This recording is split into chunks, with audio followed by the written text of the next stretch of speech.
নিশ্চয়ই যাবে মহিলারা তাদের দাবি জানা। কেন ম্যানিফেস্টোয় বলেছিল যে ১,৫০০-এর জায়গায় ৩,০০০ দিব? পারবে না যেটা। আর বারবার প্রতিশ্রুতি দিচ্ছে, বারবার সকালবেলা যে প্রতিশ্রুতি দিচ্ছে বিকালবেলা সে প্রতিশ্রুতি ভঙ্গ হচ্ছে। সিদ্ধান্তহীনতায় ভুগছে এই সরকার, সিদ্ধান্ত নিতে পারছে না, কোনো কঠিন সিদ্ধান্ত নিতে পারছে না। এখন ওনারা ব্যস্ত আছে কত পঞ্চায়েত ছিনিয়ে নেবে, কত পঞ্চায়েত সমিতি ছিনিয়ে নেবে, জেলা পরিষদ পৌরসভা ছিনিয়ে নেবে, চোরের উপর বাটপাড়ি করবে।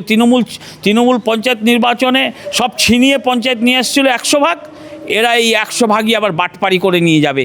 নিয়ে গিয়ে আগামী বছর তো নির্বাচনই আছে, সুতরাং সমস্যা নাই, সামনে নির্বাচন আছে। আশা করি যে নির্বাচন যদি হয়, পশ্চিমবঙ্গে যদি গণতান্ত্রিক প্রক্রিয়া নির্বাচন হয়, যে কংগ্রেস অনেক ভালো ফল করবে এবং বিজেপির পতনের শেষের শুরুটা শুরু হয়ে যাবে পঞ্চায়েত নির্বাচন থেকে। প্রতিশ্রুতি পালন করেন বলেই তো গণবিক্ষোভ হচ্ছে এবং এটা বৃহত্তর আকার নেবে।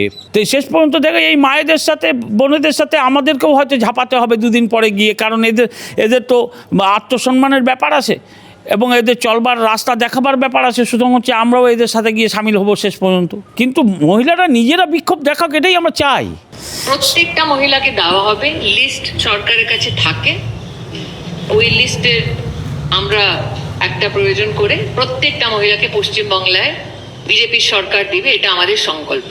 কোনো শর্ত নেই, সব মহিলারা ৩,০০০ টাকা পাবে। কে বলছে? বিজেপির সর্বভারতীয় নেত্রী মাননীয় মুখ্যমন্ত্রী বলছে। আমরা এই বিষয়টাকে পরিষ্কার করেছি। অফলাইনে যারা করেছে তাদের ক্ষেত্রে কিছু কিছু অসুবিধা আছে, অনলাইনে যারা করেছে তাদের দিয়ে দিয়েছি। এখন অফলাইনের কি অসুবিধা হলো, অনলাইনের কি অসুবিধা হলো, তারা তো দুটো রাস্তাই খোলা রেখেছিল। কোনো অসুবিধা হওয়ার কথা না। না দেওয়ার যে মানসিকতা সেটা এখানে প্রকট হয়ে উঠেছে বলেই সবাই আর্তনাদ করছে, সবাই চিৎকার করছে। এই চিৎকারটাই আজকে গণরোষে পরিণত হয়েছে। সেই গণরোষ আশ্রয় পড়ছে সরকারি আধিকারিকদের কাছে। সরকারি আধিকারিকরা কি করবে? তারা তো গোবেচারা, তাদের করণীয় কিছু নেই।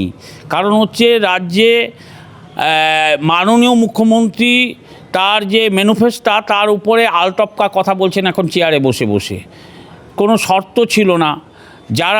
যারা লক্ষ্মীর ভাণ্ডার পেয়েছে তারা সরাসরি ১,৫০০-এর জায়গায় ৩,০০০ পাবে। উনি রাজ্যের যখন বিধানসভা নির্বাচন হয় তখনও এই বক্তব্য উনি বারবার রেখেছে, আমরা শুনেছি, প্রত্যেকেই শুনেছে, বক্তব্য রেখেছে। সেটাতে তার ৩,০০০ টাকা দেওয়ার কথা। আজকে উনি বলছেন কে বাংলাদেশি আছে, কে কার ঘরের ওয়াল পাকা আছে, কার বাড়িতে বাইক আছে, কার বাড়িতে ৪ চাকা আছে, এগুলো উনি অনুসন্ধান করে প্রকৃত যারা নাকি পানেওয়ালা তাদেরকে দেবেন। এখন ওনার ম্যানিফেস্টো থেকে উনি সরে আসছেন। আসলে খবরটা তা নয়।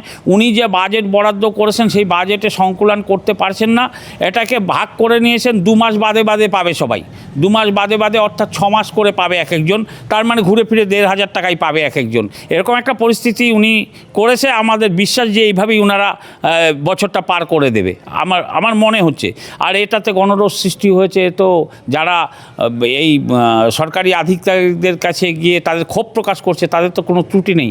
এটা তো বাস্তব একটা বহিঃপ্রকাশ।